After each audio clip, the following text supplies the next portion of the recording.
Thank you all for coming. It's not easy driving weather out there, I can see, so very nice to gather together.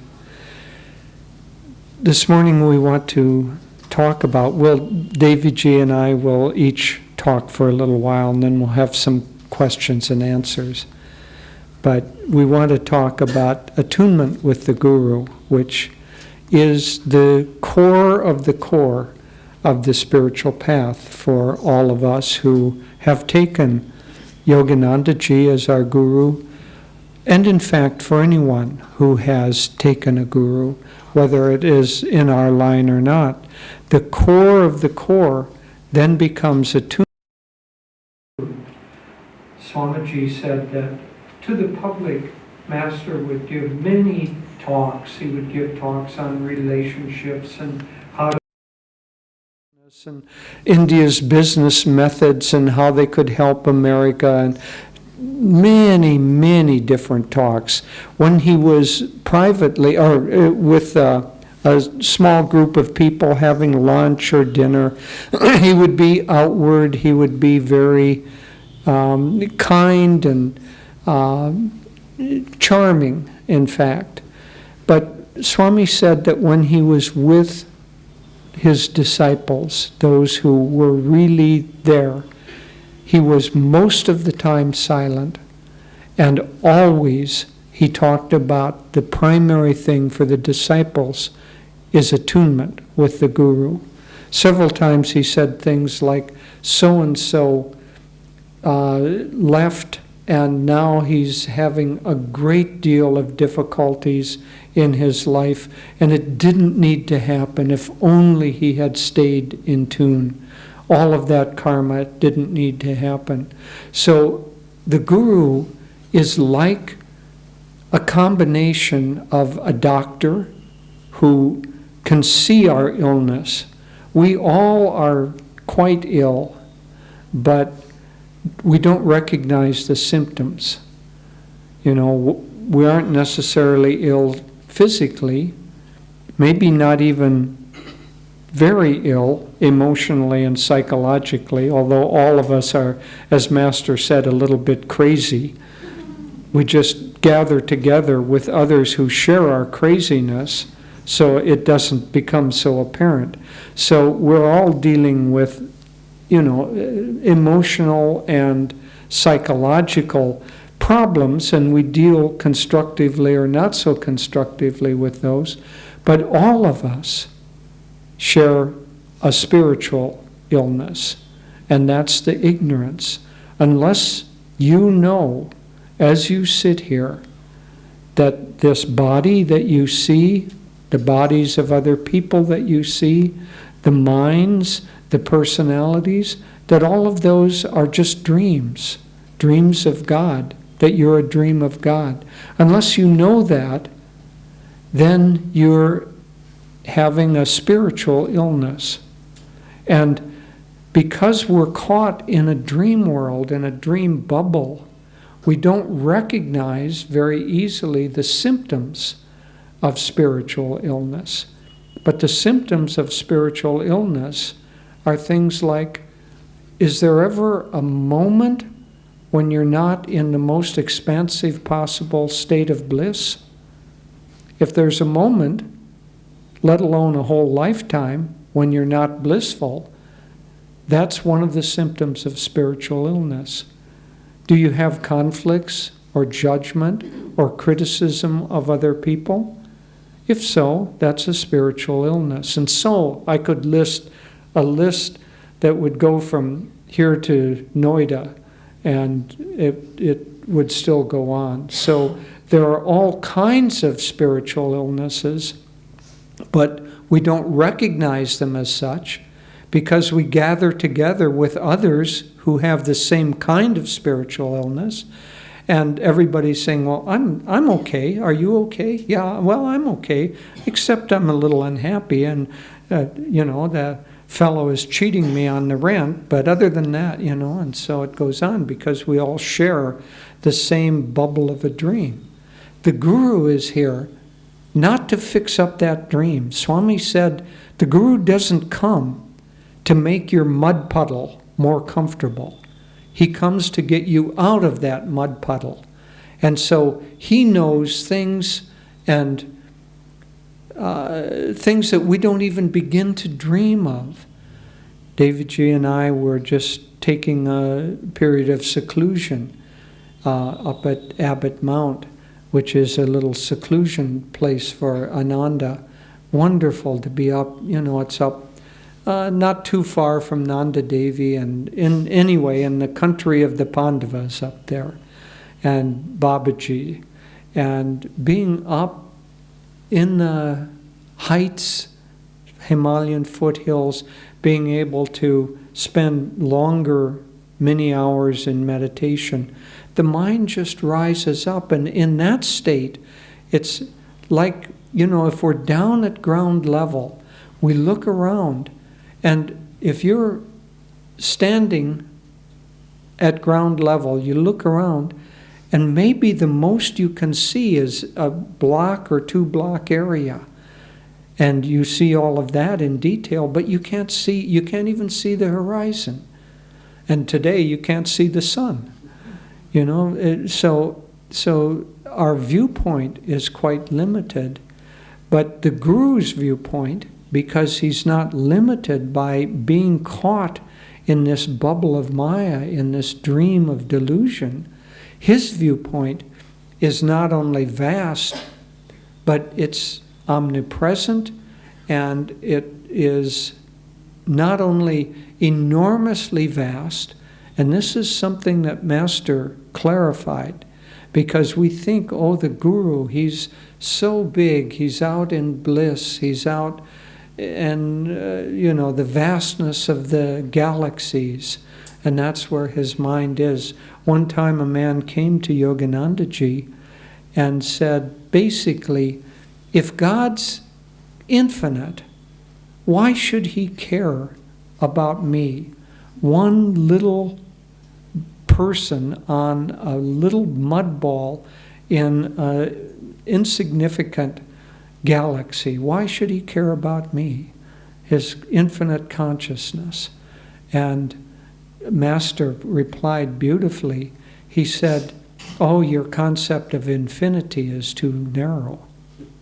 He said, God is not only infinitely large, he's infinitely small. He cares about you because he's in you. He is you. He cares about you through you caring about you. And so his consciousness is within. It isn't outside. We shouldn't pray to God. Master said to his first disciple, you're praying wrong, Dr. Lewis. He said, you're praying to God. You should pray in God. You should pray knowing that you're already wrapped in God's consciousness, wrapped in his aura. Now, we don't have that level of realization yet, but at least intellectually, we shouldn't put God outside of ourselves. We should put God inside. And so attunement with the Guru will help us with all of this spiritual disease that we all suffer. So do we really need a guru? We were in Gurgaon a few years ago, and there was a reporter from some magazine in India, and she was interviewing Swami Kriyananda, and whether she had the question herself or whether she was asking it on behalf of the readers, she said, do we really need a guru? And Swami surprised us all. He said, no, you don't need a guru. Why would you want somebody telling you what to do, telling you how to behave, telling you how to live your life? Why would you want somebody doing that? You don't need a guru. Unless, of course, you want to find God. Then you need a guru. Because otherwise we meander around in this bubble of delusion, and we need somebody who's above that. There was a very arrogant young athlete, a basketball player, and he was very good, very skilled. And so he came to the coach and he said, I'm a much better basketball player than you are. why do I need you? And the coach said something very interesting. He said, because you do not know what you do not know, but I do. And so a guru knows what we need far beyond what we can conceive with our limited intellectual mind. And so the guru comes and he gives us teachings. So for all of us, I won't dwell on why we need a guru. We've understood that we aren't going to get out of our current level of delusion without some help. And so we've come seeking that help. So the guru is like a doctor. But a doctor can tell you what to do, but he can't do it for you. Yogananda used the illustration of some people go to a doctor, and so the doctor recognizes an illness and writes out a prescription for them. And they take that prescription home and they put it in a frame and hang it on the wall. This is what the doctor told. See, I went to the doctor and he gave me a personal prescription. And so that prescription that the guru gives is a kind of a medication that we have to do on a daily basis ourselves. And he gives us a beautiful, I was just so filled with gratitude for the path that Master has brought for us. It's very clear, it's very logical, it's relatively simple. Of course there are elements to it that are complex, but it isn't really complex in itself. It gets complex when we try to follow what we're supposed to do. But what we're supposed to do is relatively clear. It gets complex because Master says, well, for instance, he says you should energize every day. And he gives the reason why we should energize. At the beginning, he didn't call them energization. He called them tissue will exercises. And by sending that energy, it fills all of the tissues. He talked about how our body is really not a physical thing. It's electric. It's made of energy. And by sending through our will energy from a cosmic source through the medulla, sending that energy to the various tissues in the body, it fills them with electricity. It drives out disease. It aligns us with all the various 5 pranas. There are many, many, many things that it does. So we don't necessarily need all of that understanding. He just says, do these once at minimum and better twice a day. And then, so that's very simple. We can all learn these exercises in a morning. We can practice them.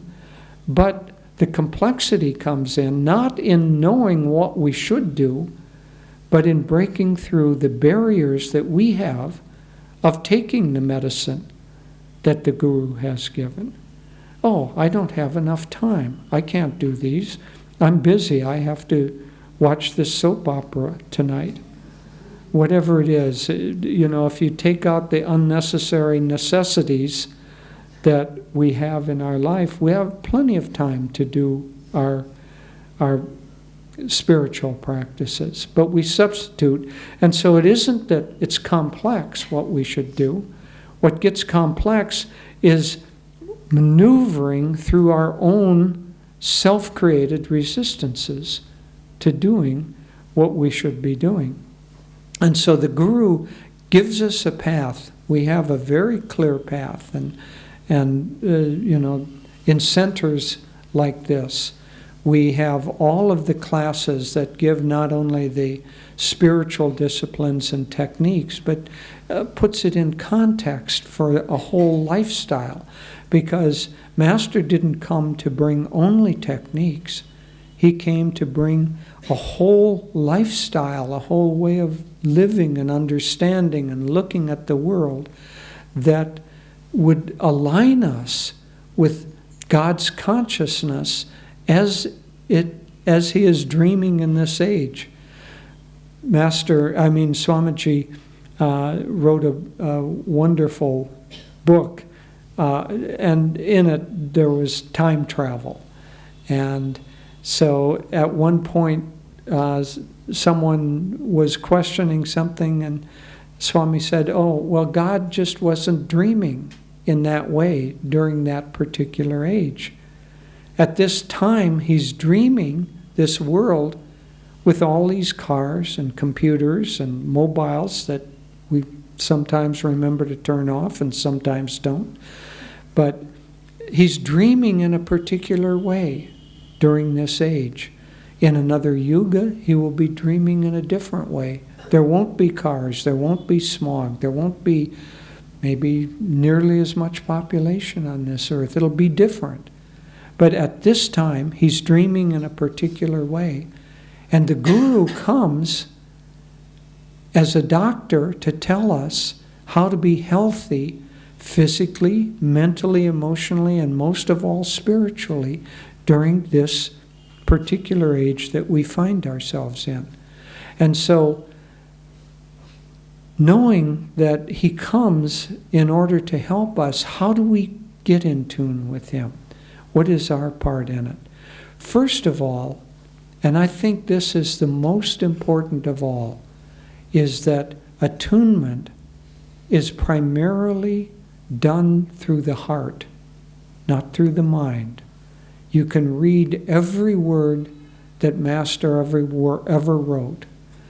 Swami sometimes said, you can be living right nearby the best restaurant in the world. You can memorize all of the menu items, but unless you're hungry, you won't go in and eat the food. And so we can know the knowledge that Yoganandaji gave to us, but unless there's a hunger in our heart for receiving that knowledge and applying it, we won't really connect very much. So attunement is done primarily through the heart. Now the heart is not only the center of love, so yes, we have to love. Yes, we have to have devotion to the Guru. Yes, we have to feel strongly a kind of a yearning for what he brings. But the heart is also the center of Chitta. And Chitta, Master talked about that being the primordial likes and dislikes. What's the difference between our likes and dislikes and primordial likes and dislikes? He said the primordial likes and dislikes, think of it as the potential to like and dislike. And then we apply that potential in our own particular way. I like curry. I don't like Chinese food. If you're in China, I like Chinese food. I don't like curry. So the tendency to like that with which we're familiar is primordial. How we apply that is different. But Master talked a great deal about working with our likes and dislikes, withdrawing from involvement. He said it's likes and dislikes that involve us with the world, that catch us, that keep us caught in delusion.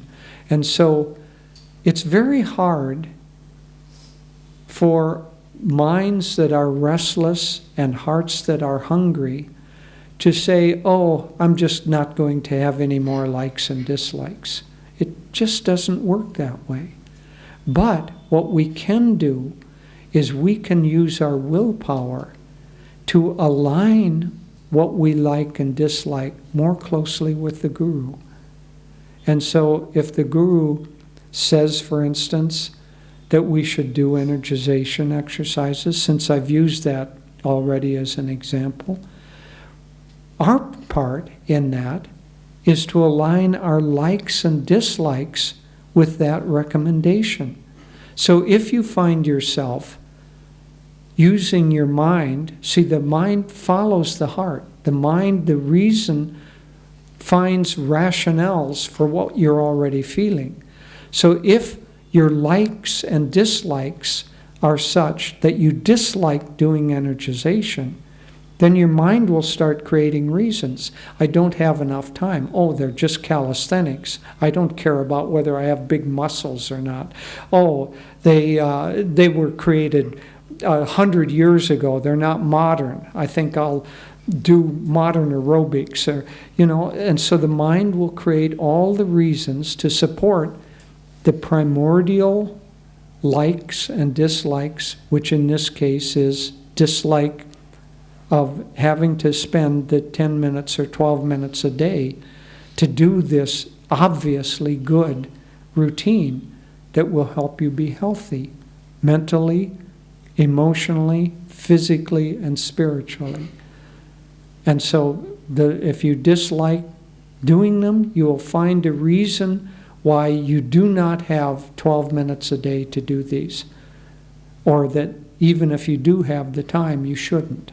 So attuning our likes and dislikes with the teachings of the Guru is in large part how we attune.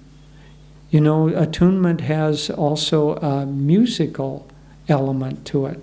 Really what it is, well, let me finish that analogy with the musical instrument. If you have a string that is X amount long, and you pluck that wavelength that goes through that string will produce a note at a certain sound of a note, an A note, a B note, a C note. If you shorten it, it'll be a higher note. If you lengthen it, it'll be a longer note. Interestingly enough, if you have, let's say, a guitar that is in tune with a piano, so that the C and the piano C and the guitar C are the same, if you play the note on the piano, it will vibrate the string on the guitar because it's attuned to that vibration. And so the Guru is functioning at a certain level of vibration. Now it's complex. He doesn't function only at one vibration. He functions at thousands of vibrations all simultaneously. But let's say now, attunement to sending energy, to thinking of the body not as solid, but thinking of it as an energetic mass, and behind that energy consciousness, he's attuned to thinking of our bodies in that way, which is a higher spiritual consciousness. And so what we're trying to do is, even without knowing it, if he says, do this, if we say, all right, I'm going to get my likes and dislikes in tune as well as I can, like tuning the guitar to that note. I'm going to turn that little peg a little bit, and then I'm going to turn it just a little tiny bit more because now it's in tune. So if he says something and we begin to work on attuning ourselves to follow what he says, then once we're in tune with that, when he vibrates on that level, we, like the string, vibrate also on that level. And so it isn't conscious. It isn't that we consciously have to always make a big effort. When we begin to get in tune with the Guru, everything in our life begins to function, fluctuate properly in attunement. We'll know what to do in a business situation.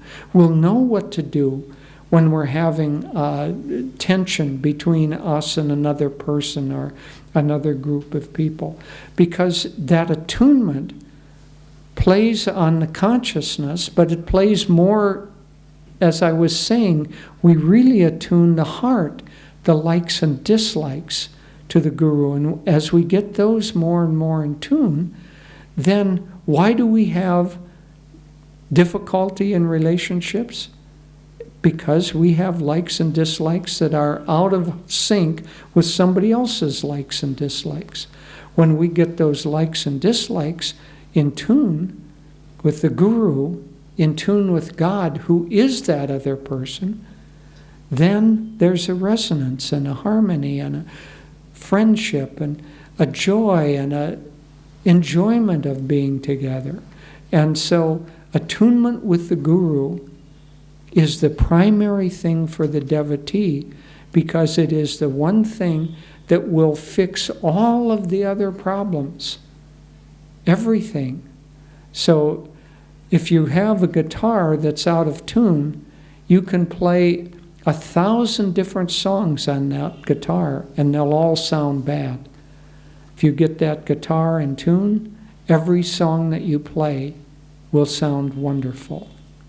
And so it is with attunement with the Guru. When we work on with our will, with our discipline, to try to say, Master, I am completely open to your blessings. I'm completely open to your guidance.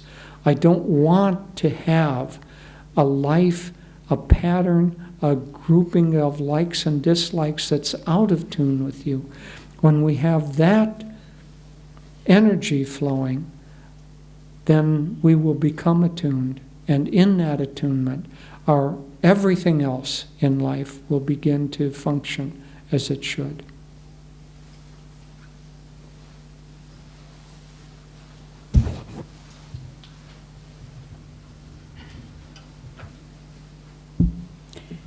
Hello, everyone.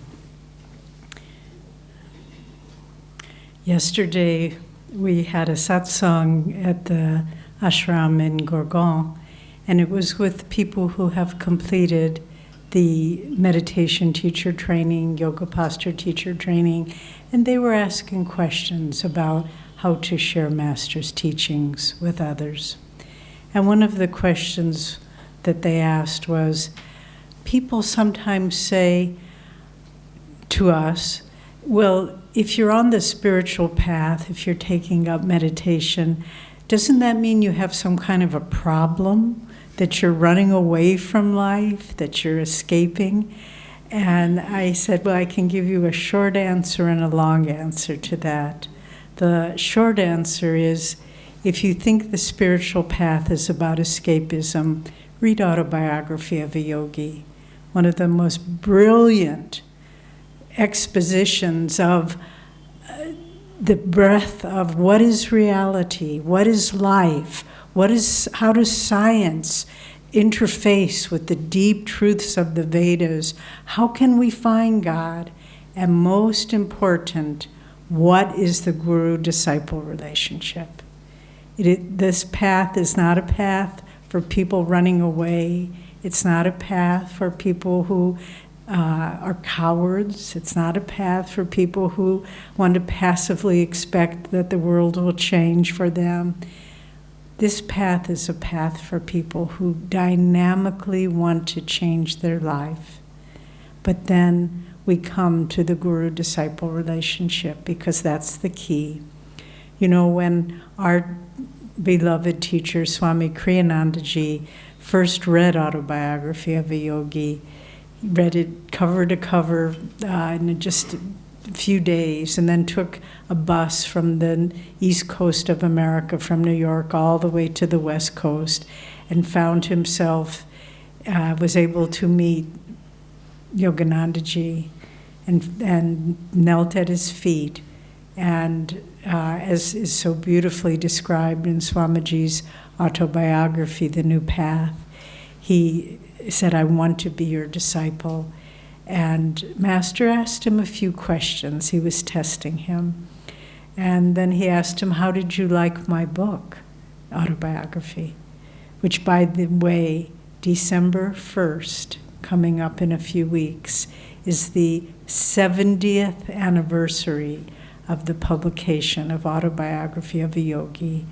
It's a tremendous thing. And we're going to have different celebrations in different areas to recognize that. But Master asked Swamiji, who was not Swami at the time, he was just a young man seeking truth. He said, "How did you like my book?" And Swami said, "Oh, it was marvelous, sir." And Master said, "That's because it has my vibrations in it." And just as Jyotish was speaking about the resonance between a piano and a guitar, the vibrations of the Guru, and Master put his vibrations in that book. And it's up to us to tune the instrument of our consciousness to be able to resonate with the vibrations of the Guru. You know, I've read autobiography many times throughout the years that I've been on the spiritual path, and every time I get something more out of it. And now the skull is thick, but it's starting to sink in. It's because of receptivity. The more receptive you are, the more you are trying to vibrationally attune with the Guru, the more you can feel his consciousness in those words. And then we begin to want to be in alignment all the time with that vibration in all circumstances.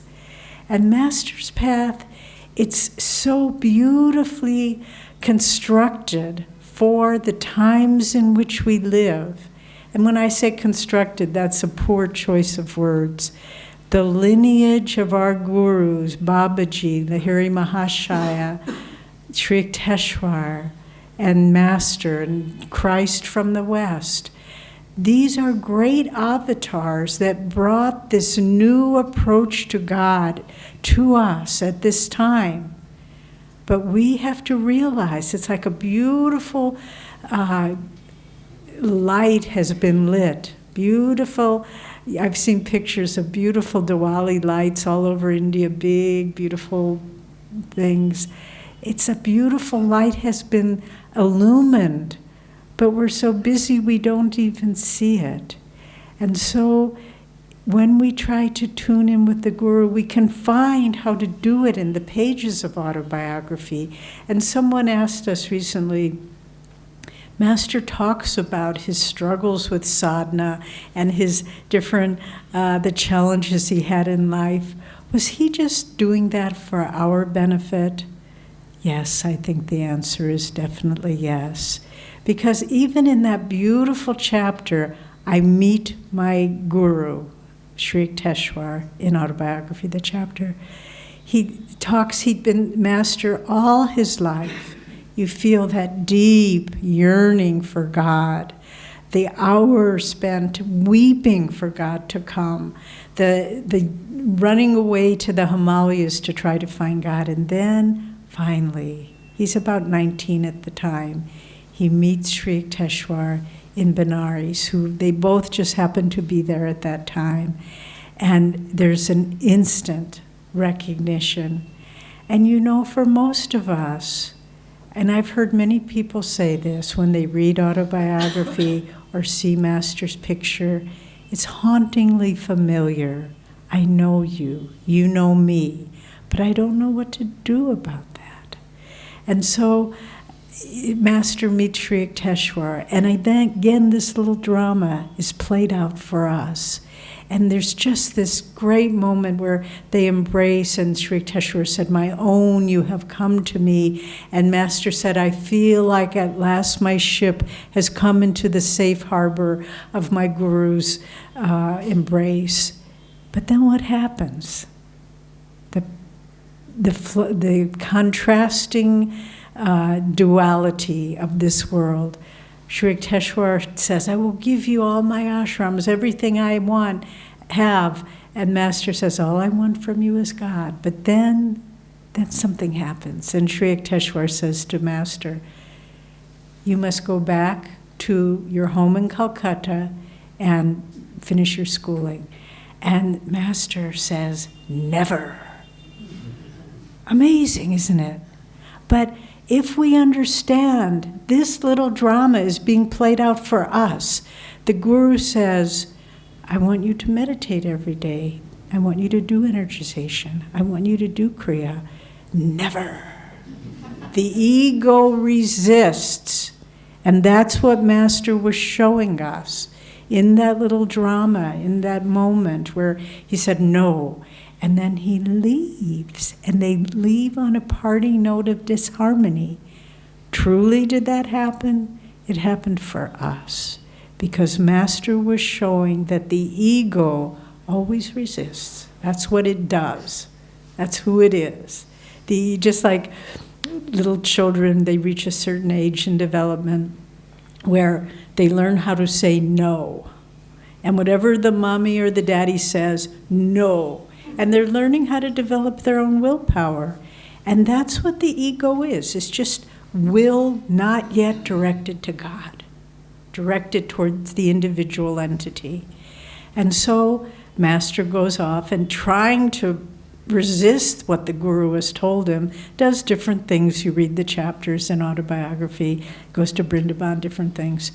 But then he comes back and he realizes, as Sri Yukteswar had predicted, he said, you will come back to me in 28 days. He comes back to the Serampur ashram, and 28 days have passed. And Master says to his Guru, Sri Yukteswar, I am here to do your bidding. And Sri Yukteswar is cold this time. No more of my own, you have come to me. How can that be? You resist what I ask you to do.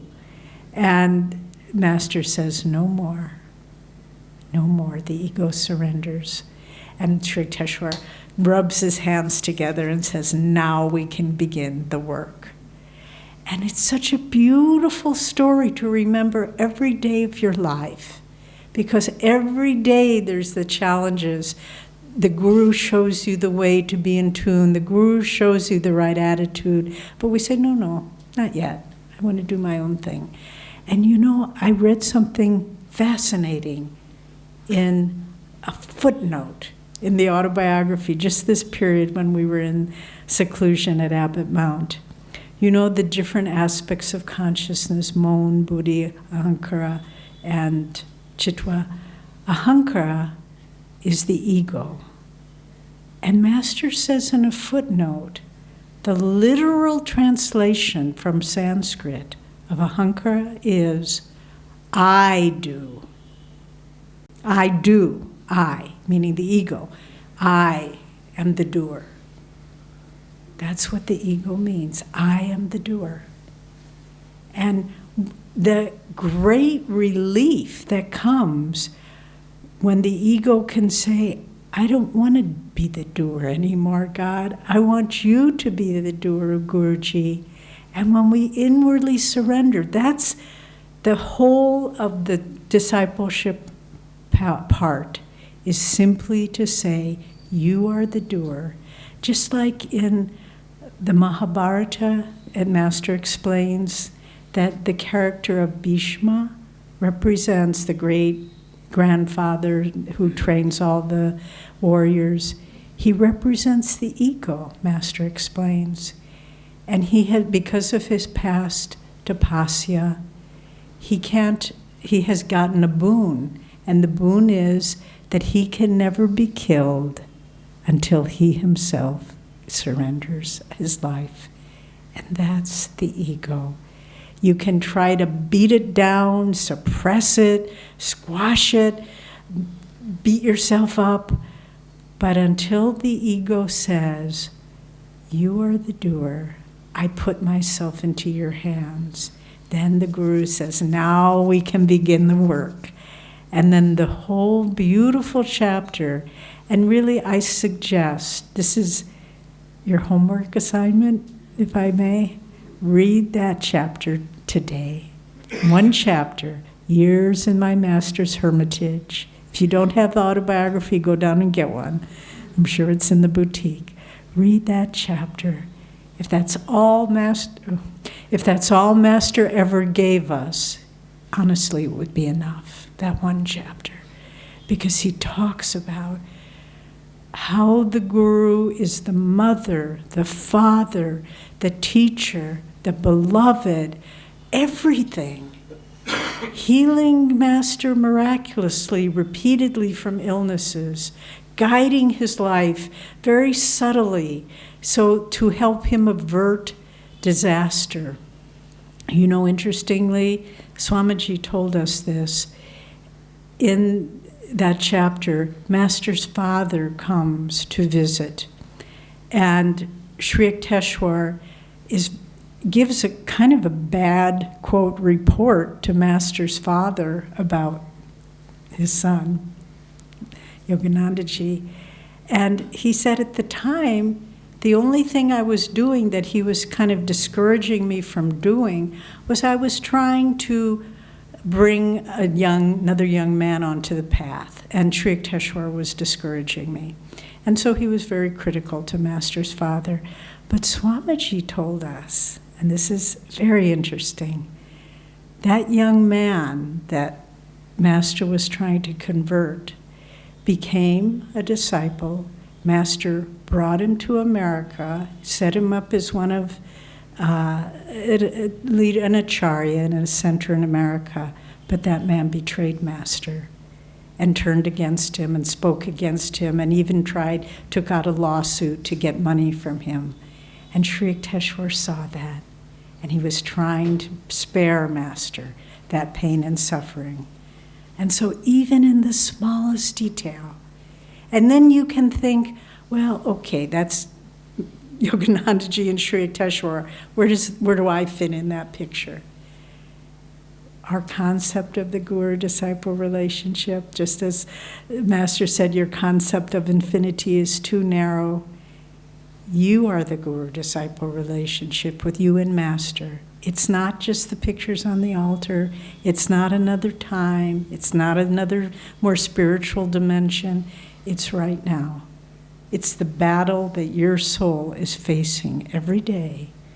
And the Guru, if we attune to him, can be there to walk us forward, to direct us if we're going off in a road that will lead to disaster, moment by moment. But we have to willingly, joyfully, consciously say, enough of this ego. I want you to, like Krishna and Arjuna in the Gita, I want you to be my charioteer. Again, it's perfectly symbolic. The Guru drives the chariot of our life, but we have to invite him. We have to surrender. And the more we practice meditation, the more we gain control of the ability to surrender, because we gain control of our inner energy. And then when you begin feeling the likes and the dislikes and the reactive nature, it's almost like drinking milk that's gone sour. It's like, oh, that doesn't taste good. And the pettiness of the ego doesn't taste good anymore. You want to surrender it.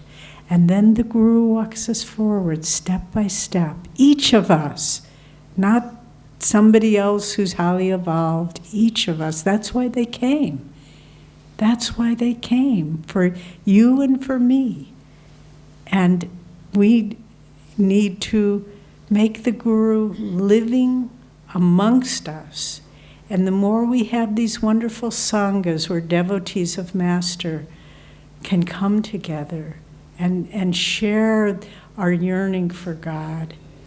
You know, we just, as we mentioned, we were on a little retreat with two other people, Diana and another woman, and we would meditate together every day for many long hours, and then in the evening. And during the day, we would all read individually autobiography of a yogi or go for little walks.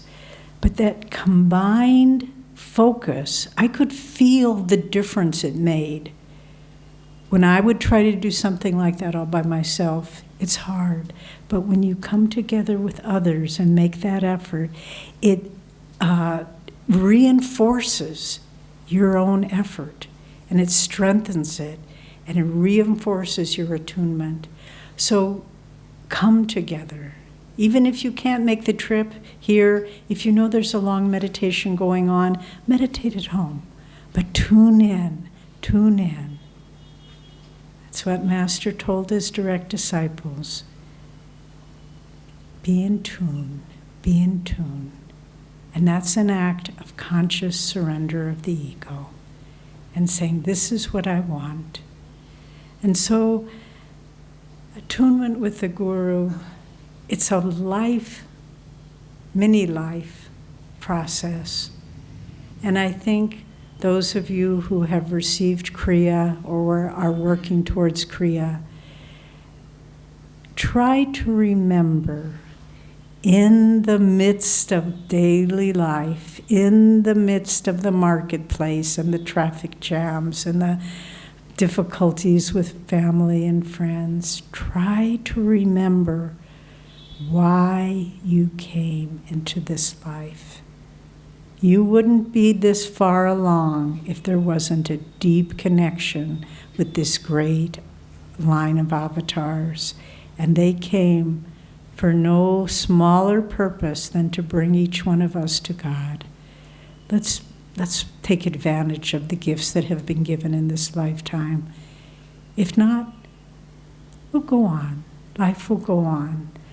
But I remember, and I'll close with this, when I was fairly new on the spiritual path, I think I'd been at the Ananda Ashram for maybe 2 years. I went through a period of discouragement, and it was the dark force trying to pull me away. And I just thought, I don't know about this. I don't know if I really want to dedicate my life to this. I began to think I would leave. I'll go back to my family. I'll go back to my friends. That was a very easy, nice life. Why am I putting myself through all this? And I was really convincing myself to leave the spiritual path. And then I got very sick. I got a respiratory infection, and I was in bed for a while. And I began reading because there was nothing to do, kind of reading just novels and things. And I got to a point and I thought, this is sort of boring. And then I read a book that had some spiritual overtones, and that was okay, but I wanted more. And then I saw the Bhagavad Gita on my little bookshelf, and I took it and I started reading it. And I thought, no matter how many times you run away, you're eventually going to come back right to the point where you are. Why waste time? Just keep going. And thank God I did. But for all of us, let's not waste time. Even if you feel, we said something to the group yesterday and they all started laughing. We said, even if you feel that you're the worst meditator in the world, even if you feel if they knew how I meditated, they wouldn't let me in the room. It doesn't matter. You just keep trying, because the real work is done by the Guru once we surrender to him.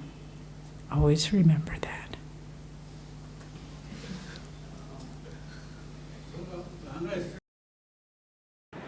And I generally try to sleep at about 4 o'clock in the morning. And I found that concentration is very good. But sometimes it is diverted. Again I bring it back and start. Though I am a somewhat old man, but still try. But sometimes I feel, leave it now, I will do it again. I will do after 1 hour. Then it doesn't. I don't sit and I don't do. Kindly tell me the way, how to do. Very sincere. I said very sincere. Okay, let me answer that, but first I want a raise of hands from anyone who has tried to meditate and their mind has become restless. It is the nature of the mind to become restless. And so that will be a lifelong problem for every one of us. It was something that Arjuna asked Krishna about in the Gita. My mind is restless. How do I bring it under control? In fact, he said, the mind is more difficult to control than the wind. How do I bring it under control? And so what the Guru has done is to give us the techniques of pranayama. The mind will continue to be restless until the prana is completely interiorized. So in our meditations, in what we're trying to do, because we're battling against a momentum, a tendency, habits from many lifetimes for the mind to be restless and the energy, the prana, to go outward, our techniques are to bring that prana inward. And so that's the battleground. That's our Kurukshetra, is where that prana goes. Does it go to the outward Kauravas, or does it go to the inward Pranavas? And they represent the 5 chakras, the 5 Pandava brothers. And the Kauravas, which are innumerable, represent all the outward tendencies. So getting up at 4 in the morning, being sincere, is exactly the right thing to be doing for you. Others, it's different. But we have to understand that we have spent thousands of lifetimes being restless, and just a little effort in this won't overcome that. We keep trying and trying and trying, and gradually it gets better.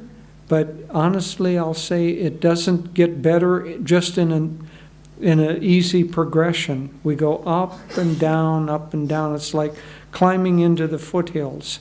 You go up and down, up and down, up and down. But gradually, as you look around, where you're going up and down is at a higher elevation. And so keep battling against that restlessness. Keep trying to do the techniques. Hong Saw is a very, very good technique to do, because it is exactly on point that you're talking about. Because the restlessness comes when the mind goes away from watching the breath, and we have that single-pointed reference point to bring the mind back to. So we just, as we say in our beginning classes, if the mind wanders, don't worry about it, just bring it back to the practice of the techniques. And gradually, restlessness does not stop easily, but it gets less and less and less. Master actually said that we go from not being able to meditate at all. Then the first stage is that we go where we have a little bit of focus, but mostly restlessness. And gradually the amount of focus in, let's say, an hour's meditation, that amount of focus gets more, until later on we're mainly focused, but sometimes restless. And then finally, we get to the point where the prana is completely withdrawn, and then we're completely focused. But you're in a natural progression, as we all are. And it does no good to get frustrated, nor does it do to feel guilty that we aren't concentrated. Just keep trying. Banat, banat, banjai. Doing, one day done. I just want Oh, okay. And maybe, actually, we won't take more questions, because your question, sir, kind of addresses. Okay, we'll take one more after this, but I just want to say something to you, sir. You know, sometimes we focus too much on our performance application of the techniques. Really, it's devotion that wins the love of God back to us. God always loves us, but it's when we feel His love. And so if your mind becomes restless, if your meditations are dry, try to focus on devotion. Maybe I know a nice practice is to meditate a little bit, then read a little bit from Gita or autobiography, and then come back to your meditation. In this way, you're often able to meditate much longer. But the mind can become dry, and then we become restless and frustrated. But if the heart just is, try to open your heart up as much as you can to God. And understand, I will share with you Master's promise to all of his disciples. He said, to those who stick with my path, Master said, to the very end. And he said, I don't mean just doing it mechanically, but with sincerity.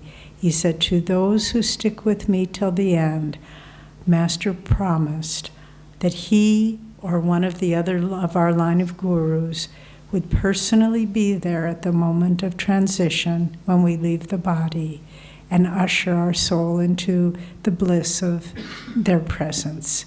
So remember that. Remember the promise that just to, as every sincere disciple, that will be their reward. No, well, that's enough. Yeah. We could go on and on and on with the discussion, I'm sorry. Thank you for bringing in some clarity to our understanding of what attunement to Guru is all about. But I also understand that the touch of the Guru is equally important to reach that space we are all aspiring to reach. And it is one of my favorite, incident in the autobiography of the yogi is when Sri Yukteswar touches the heart of our master, and that's when he experiences oneness. So, can you just enlighten me on this importance of the touch and what Yoganandaji had to say about this? Yes, it's a very good question, and we asked at various times exactly that question of Swamiji. He said that the physical touch of the Guru is needed.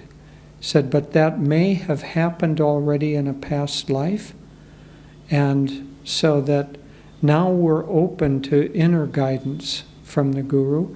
And he also said that the physical touch can be done through the Guru's disciples if the disciple is acting purely, not from his own or her own self, but as a channel for the Guru. And so it's the Guru who's doing it, but I too am struggling with that same thing because Yoganandaji's not in the body.